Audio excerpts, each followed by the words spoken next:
ठीक है, तो हमने इसके पिछले टॉपिक किए थे, हमें यहाँ से शुरू करना था प्रेसिडेंट से। ठीक है, पॉलिटिकल सेशन है ये। गिवन बिलो असर्शन रीजन है। Union executive is headed by the president of India. There is no limitation on the power of president. तो इसका पहला ट्रू है, दूसरा फॉल्स है। ठीक है, क्यों? लिमिटेशन क्या है? कॉन्स्टिट्यूशन को वॉयलेट नहीं कर सकते ना, तो ये फॉल्स हो गया reason. How is president elected in India? By indirect election. ठीक है, हमने देखा था जो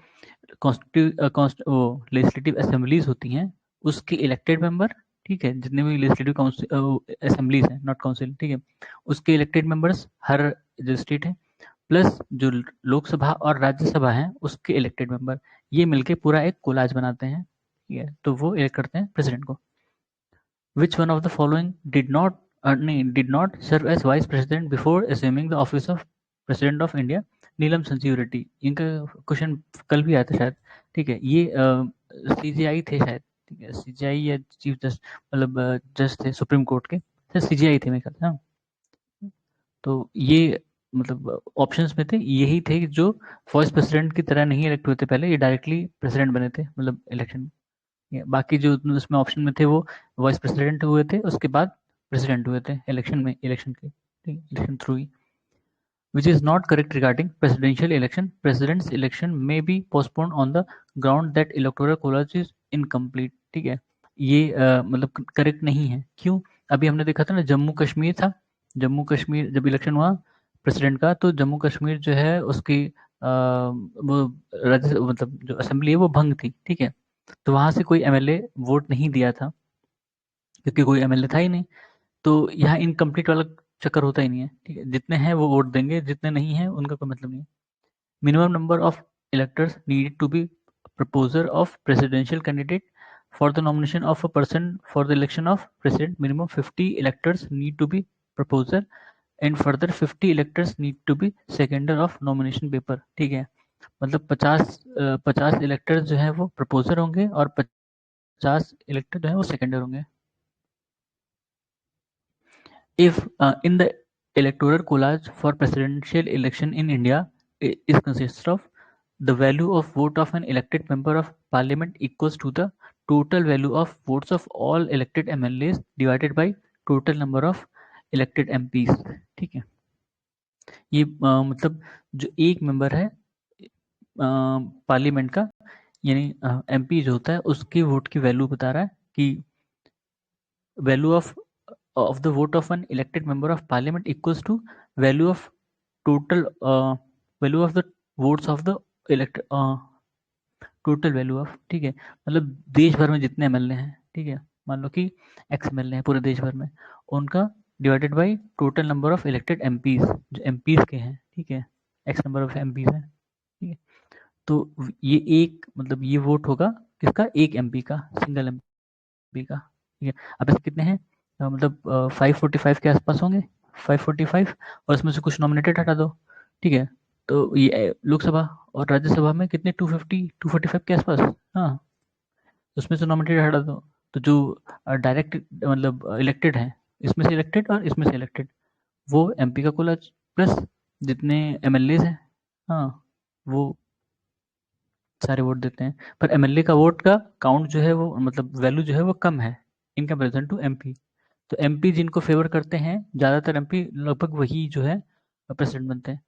with reference to the election of president of India, the correct statement, the value of vote of each MLA varies from state to state. हाँ, ठीक है, कैसे? पॉपुलेशन के हिसाब से ना, वहाँ के जो मतलब एमएलए होंगे, नंबर ऑफ एमएलए और उनकी पॉपुलेशन के हिसाब से फिर डिवाइड होता है, और एक एमएलए की वोट निकलती है। शायद population divide by number of MLA ऐसा कुछ होता है, तो उसमें एक एमएलए की वोट निकलेगी। तो हर स्टेट का अलग अलग है, तो इसलिए अलग अलग वो निकलता है ratio. The chief minister of a state in India is not eligible to vote in presidential election if he is a member of upper house of the state legislature. ठीक है, कोई भी स्टेट का चीफ मिनिस्टर अगर वो legislative council का member है, ठीक है, लेजिस्लेटिव काउंसिल का मेंबर है, तो वो वोट नहीं दे पाएगा प्रेसिडेंशियल इलेक्शन में। ठीक है, क्योंकि एमएलए देते हैं ना, मतलब एमएलए जो लेजिस्लेटिव असेंबली के मेंबर है, ना कि काउंसिल का, एमएलसी नहीं देते हैं। हाँ, which is not an essential qualification for candidature of president educated, ठीक है, मतलब उसमें जो भी रहा होगा उसमें से एजुकेटेड वो था, क्योंकि एजुकेशनल क्वालिफिकेशन हमारे यहाँ किसी के लिए नहीं है, किसी भी कॉन्स्टिट्यूशनल पोस्ट के लिए एजुकेशन नहीं है कोई क्राइटेरिया, कॉन्स्टिट्यूशनल पोस्ट की बात है ये। Which statement is correct about the President of India? He should have completed age of 35 years. Member of Parliament of State Legislature can be elected as President, but he will have to relinquish his seat as soon as he is elected. ठीक है, कोई भी MP, MLA कोई भी मतलब election में खड़ा हो सकता है प्रेसिडेंशियल इलेक्शन में, पर उनको अपनी सीट त्यागनी होगी, ठीक है, जब वो इलेक्ट होते हैं। Which article of Indian Constitution prescribes eligibility condition for re-election of to the post of President of India? Article 57, ठीक है, हमारे यहाँ ऐसा कोई क्राइटेरिया नहीं है, मतलब कि जैसे यूएस में क्या केस है, यूएस में कोई भी आदमी 2 ही बार प्रेसिडेंट बन सकता है, ठीक है, हमारे यहाँ कितनी बार बन सकता है, मरते दम तक बनता रहे, कोई दिक्कत नहीं है। If there is any dispute regarding the presidential election, it can be referred to Supreme Court of India, ठीक है, जो इलेक्शन जो प्रेसिडेंट के इलेक्शन से रिलेटेड कोई भी डिस्प्यूट होगा वो सुप्रीम कोर्ट ऑफ इंडिया में डायरेक्टली जाएगा। और उसके केस में क्या होता है, एमपी के केस में, हाई कोर्ट में जाता है, ठीक है, हाई कोर्ट में जाता है उस स्टेट के, जिस स्टेट से वो सीट होगी। Which president was appeared before Supreme Court when Supreme Court was hearing election dispute of the president? VV Giri. To whom does President of India address his resignation? Vice President को, और Vice President किसको देते हैं? President को, ठीक है। और CJI और जो सुप्रीम कोर्ट के जजेस होते हैं वो किसको देते हैं? प्रेसिडेंट को, ठीक है, वो भी प्रेसिडेंट को देते हैं, हाँ, सब लोग प्रेसिडेंट को देते हैं। President of India can be removed from his post by Parliament. Impeachment through impeachment, huh?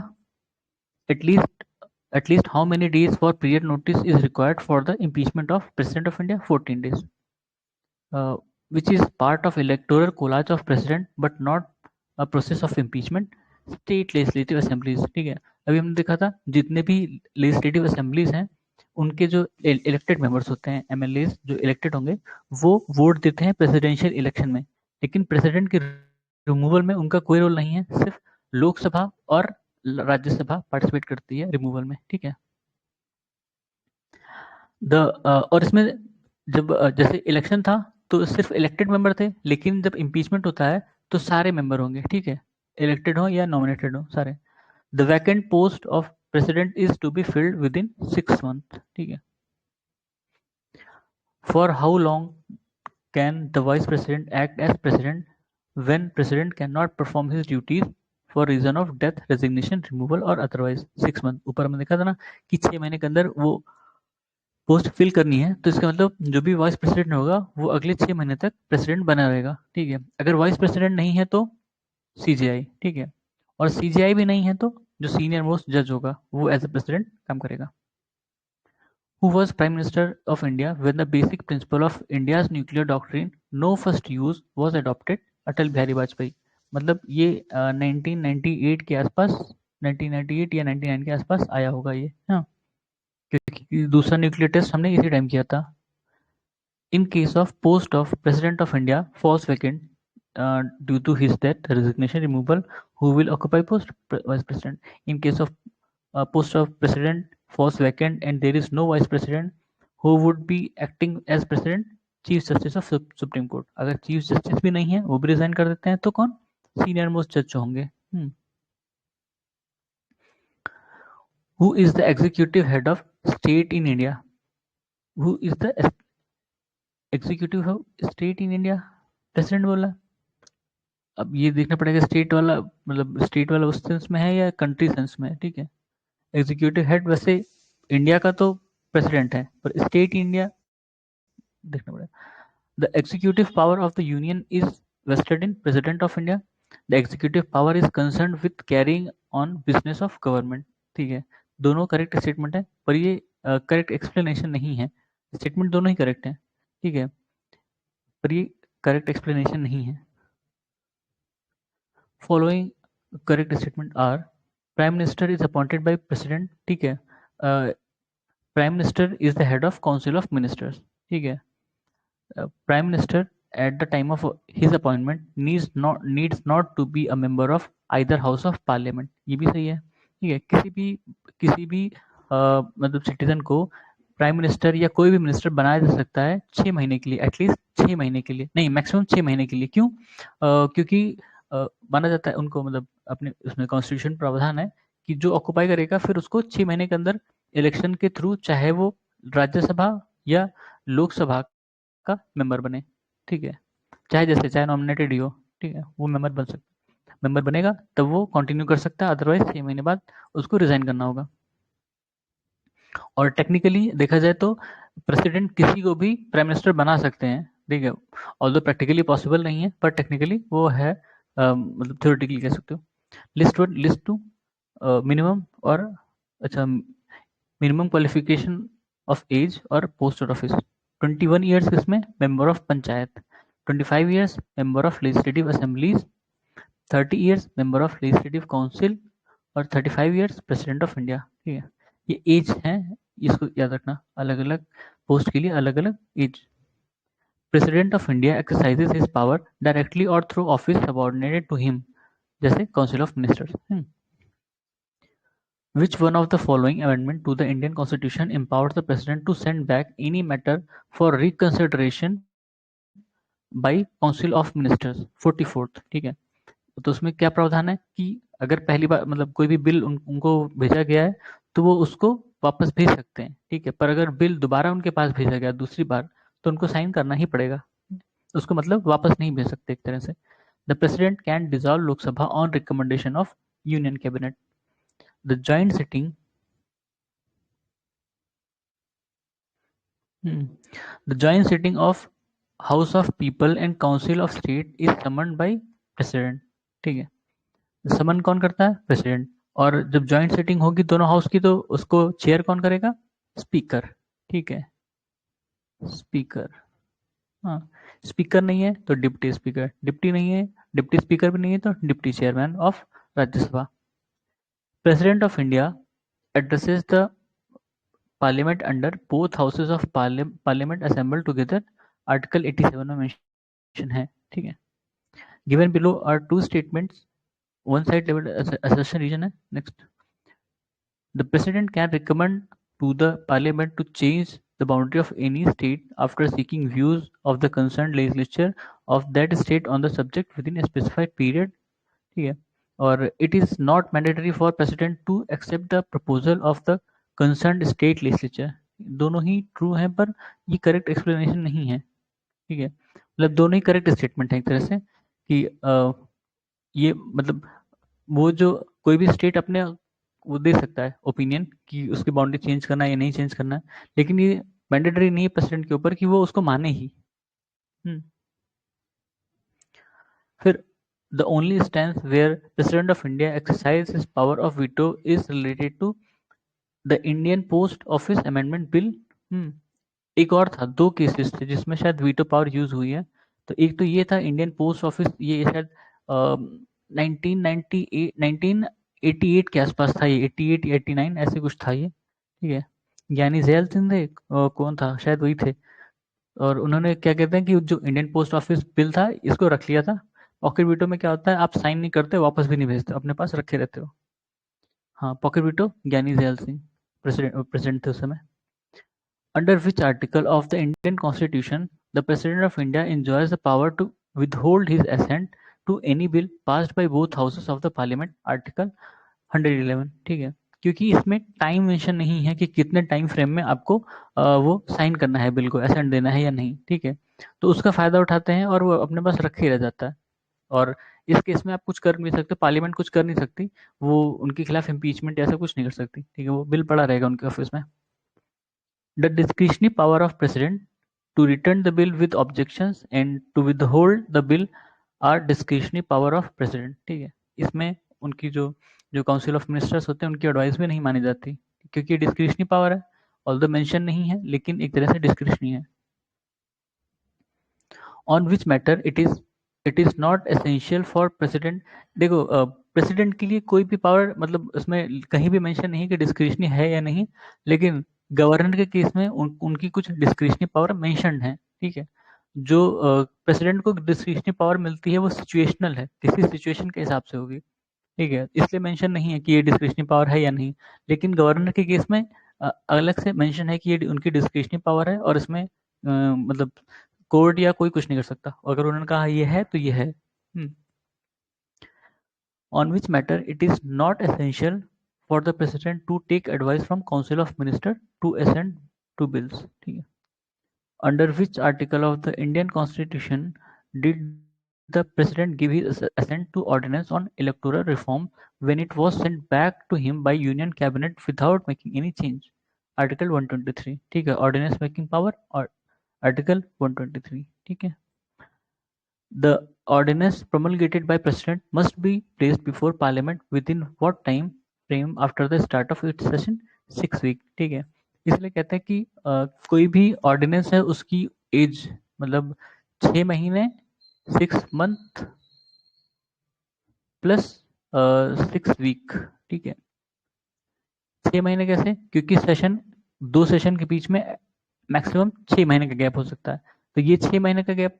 और सेशन जब शुरू हुआ तो उसके बाद 6 हफ्ते के अंदर आपको उस बिल को प्लेस करना है, तो वो 6 हफ्ते। ठीक है, तो 6 महीने प्लस 6 हफ्ते मैक्सिमम किसी बिल की एज हो सकती है अगर वो पास नहीं हुआ, मतलब ऑर्डिनेंस की एज हो सकती है अगर वो बिल बन के नहीं आया, वहां पर पास नहीं हुआ तो।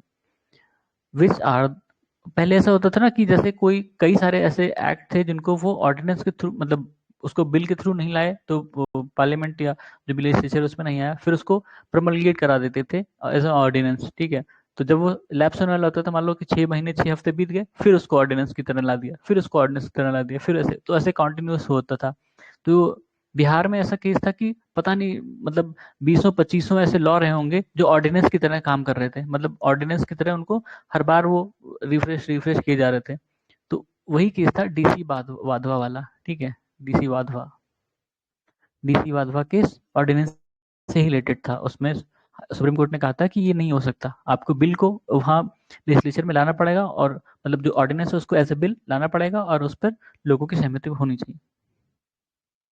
मतलब एक तरह से बाईपास कर रहे हो ना लेजिस्लेचर को, आप बार बार उसको नए ऑर्डिनेंस ला रहे हो बाईपास करने के लिए लेजिस्लेचर को। Which are the following is are appointed by president of India, chairman of finance commission, chief minister of union territories. ठीक है, जैसे दिल्ली के जो चीफ मिनिस्टर हैं, ये पुदुचेरी के जो चीफ मिनिस्टर हैं, उनको प्रेसिडेंट अपॉइंट करते हैं। ठीक, who is appointed by president, attorney general of India, CAG, governor of states. ठीक है, which is not appointed by president of India, vice president। vice president elected होते हैं ना vice president। The constitution authorizes president to make provision for discharge of duties of governor in extraordinary circumstances under article 160। ठीक है, article 160 में क्या है कि governor की जो ड्यूटीज है उसको डिस्चार्ज करने के लिए भी उनको पावर है।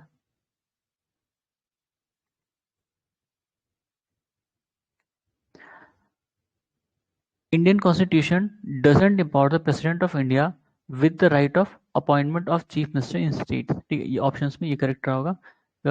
सिर्फ यूटी के केस में जो चीफ मिनिस्टर्स होते हैं उनको प्रेसिडेंट जो है अपॉइंट करते हैं, बाकी के केस में वहाँ के जो गवर्नर होंगे। ठीक है, which article of Indian constitution empowers the president to consult supreme court, article 143। ठीक है, प्रेसिडेंट को अगर कोई किसी भी मामले पर कंसल्टेशन लेनी है सुप्रीम कोर्ट को, तो वो आर्टिकल 143 के अंदर मेंशन है, और मतलब वो उनके ऊपर प्रेसिडेंट के ऊपर बाइंडिंग नहीं है।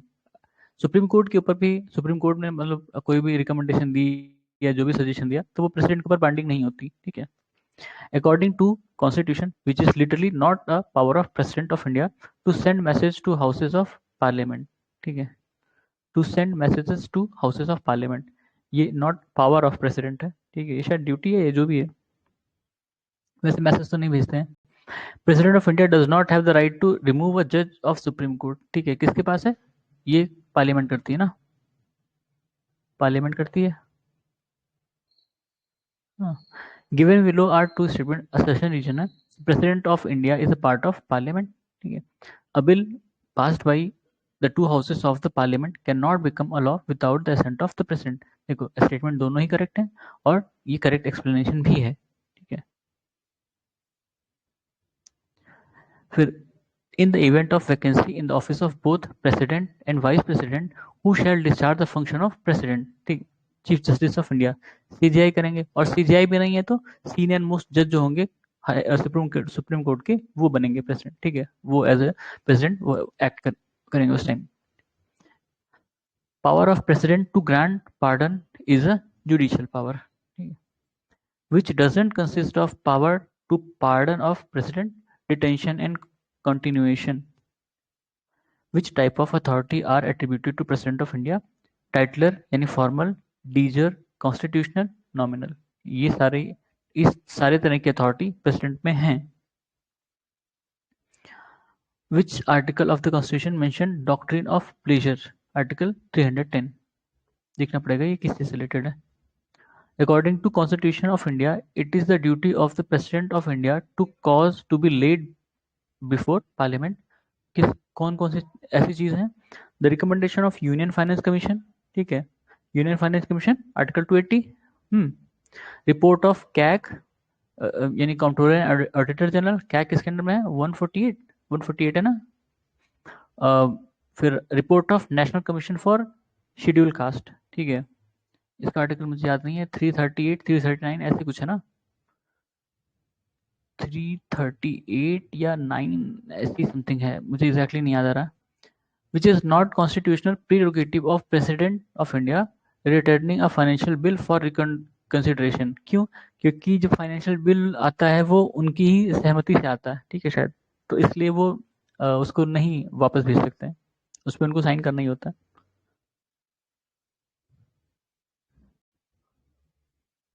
Who prepares the President's address to Parliament? Cabinet, Central Cabinet.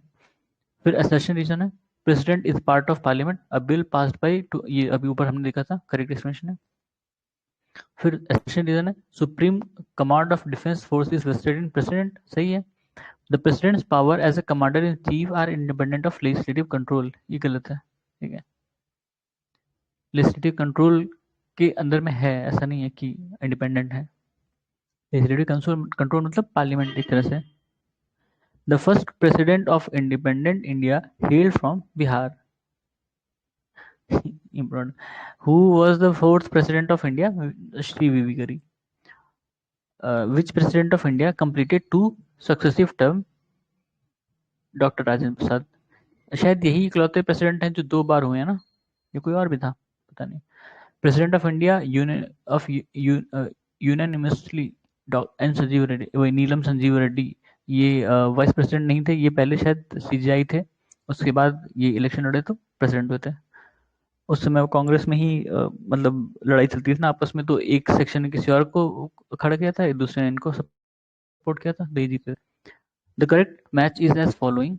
Fakhruddin Ali Ahmed, अच्छा ये टेन्योर उनका कब से कब तक था? फखरुद्दीन अली अहमद 1974-77 इन्होंने ही इमरजेंसी लगाई थी एक तरह से। नीलम संजीव रेड्डी 1977-82, डॉक्टर जाकिर हुसैन 1967-69 और वीवी गिरी 1969-74।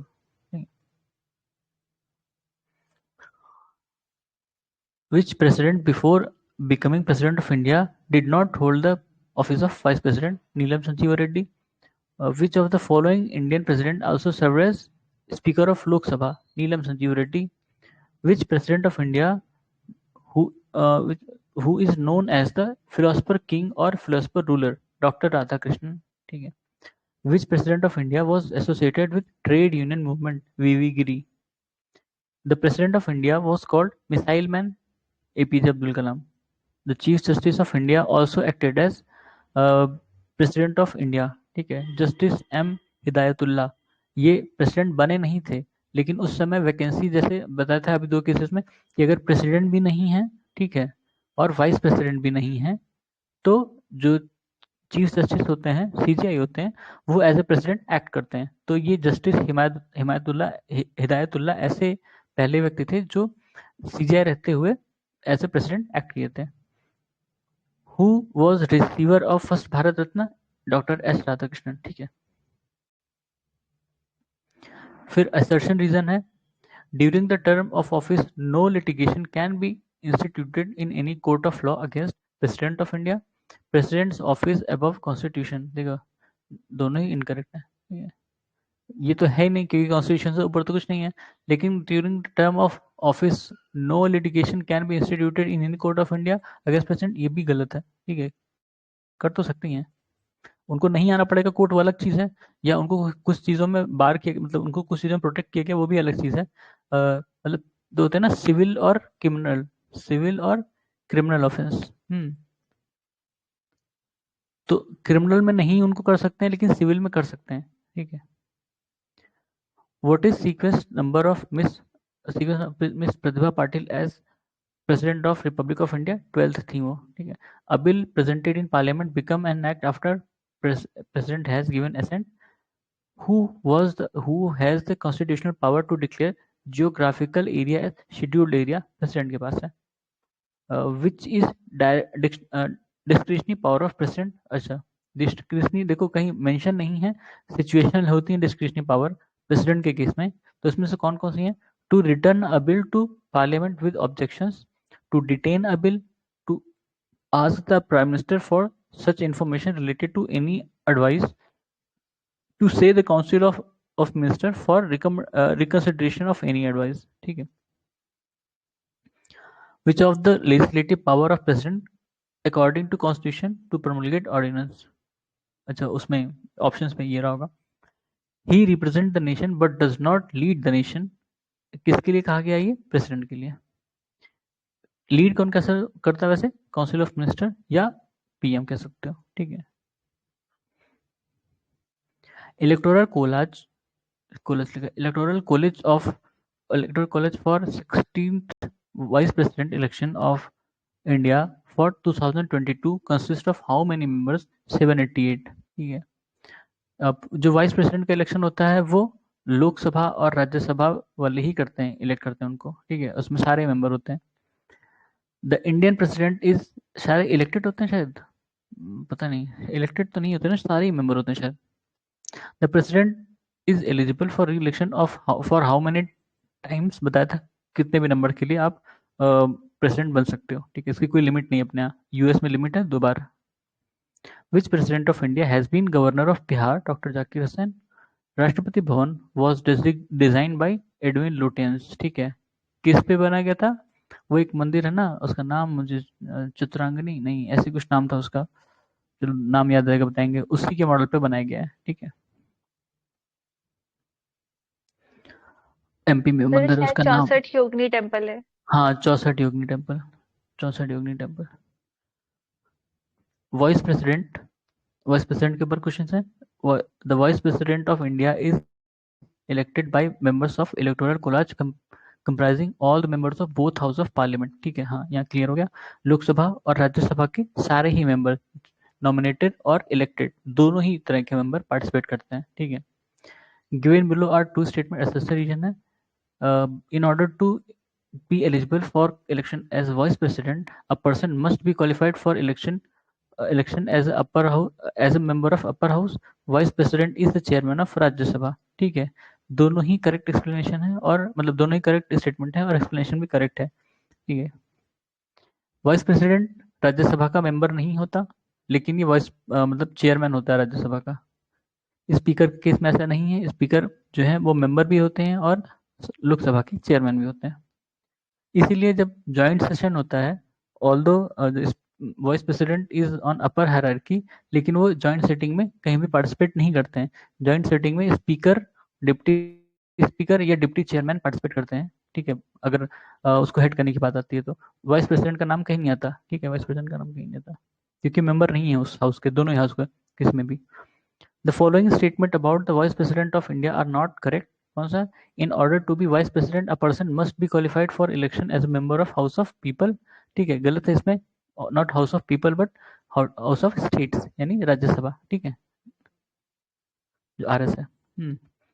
ही can not be remove through a formal impeachment, उनके लिए इम्पीचमेंट की जरूरत नहीं पड़ती है। He can be removed, he can नहीं, उनके लिए इम्पीचमेंट की जरूरत नहीं पड़ती है। वो शायद राज्यसभा में ही स्पेशल मेजोरिटी से रेजोल्यूशन पास होता है और लोकसभा में उसको सिंपली एक्सेप्ट कर लेते हैं। How is vice president of India elected? Through election by MPs of Lok Sabha and Rajya Sabha. ठीक है। If Vice President of India has to discharge the duties of President of India in his absence due to some reason, then what is true for such duration? In this duration, Vice President hold the post of Chairman of Council State. इसमें बोल अच्छा correct बोल रहा है, तो ये तो नहीं होगा यार, मतलब इस क्योंकि उस समय जब वो एज अ प्रेसिडेंट एक्ट कर रहे हैं तो वो काउंसिल ऑफ स्टेट के चेयरमैन नहीं होंगे, ठीक है। In this duration vice president will get the emolument of president, ये तो है, ठीक है, सैलरी एमोलमेंट सब उनको मिलता है। In this if in this duration vice president resigns then chief justice of India will perform the duties of president of India, ठीक है, ये भी सही है। तो सेकंड और थर्ड सही है। अच्छा हाँ, सेकंड और थर्ड सही है, पहला गलत है। Which statement is correct regarding the president, vice president of India? Uh, is is the second highest dignitary of India? मतलब ये करेक्ट स्टेटमेंट बता रहा है, प्रेसिडेंट वाइस प्रेसिडेंट के केस में वो दूसरे सबसे हाईएस्ट डिग्निटरी हैं इंडिया के, मतलब हायरार्की जो होती है, तो सबसे पहले प्रेसिडेंट आएंगे, उसके बाद वाइस प्रेसिडेंट आएंगे। He has no formal function attach to his office, ठीक है, प्रैक्टिकली जो वाइस प्रेसिडेंट होते हैं उनका कोई भी रोल नहीं होता उनके ऑफिस से रिलेटेड। वो जब एज अ चेयरमैन एक्ट करते हैं तभी उनको वहाँ काम करना पड़ता है, अदरवाइज उनका वैसा कोई काम नहीं है, ठीक है, एज अ वाइस प्रेसिडेंट कोई काम नहीं है। Discharge as discharge the function of president during his absence, बस इतना ही काम है। Act as president if president resigns और इज रिमूव्ड और डाइज, ठीक है। तो एज अ वाइस प्रेसिडेंट उनका कोई भी फंक्शन नहीं है, वो एज अ चेयरमैन वर्क करेंगे, या जब अगर प्रेसिडेंट नहीं है, एब्सेंट है, या उनकी डेथ हो गई है, या रिजाइन कर दिए हैं, रिमूव कर दिए गए, तब वो एज अ प्रेसिडेंट वर्क करेंगे। With reference of election of the Vice President of India, which is declared void by Supreme Court of India, which of the following statement is are correct? The acts done by him as Vice President before such a declaration are considered valid. The acts done by him as Vice President on the day of such a declaration are not considered valid. ये वाला question हमने देखा था ना, इसमें पहला वाला ही सही है, ये गलत है, ये भी वैलिड होगा। जिस दिन तक वो वाइस प्रेसिडेंट हैं उस समय तक जो भी काम उन्होंने किए हैं सारे काम वैलिड माने जाएंगे, ठीक है।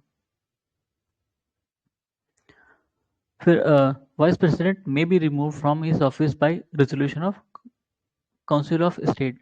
एग्जैक्ट नहीं लिखा है कितने का रेजोल्यूशन चाहिए, शायद 2/3 का था जहां तक मुझे याद है, 2/3 का होना चाहिए।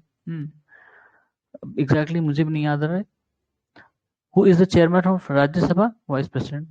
The dignitaries who became Vice President after having held diplomatic post of Ambassador and High Commissioner कौन थे? डॉक्टर एस राधाकृष्णन वीवी गिरी, ठीक है। और इसके बाद हामिद अंसारी भी हुए थे, जो थे वो भी शायद कुछ थे, अब पता नहीं, मतलब डिप्लोमेट ही थे या कुछ थे, लेकिन वो भी थे।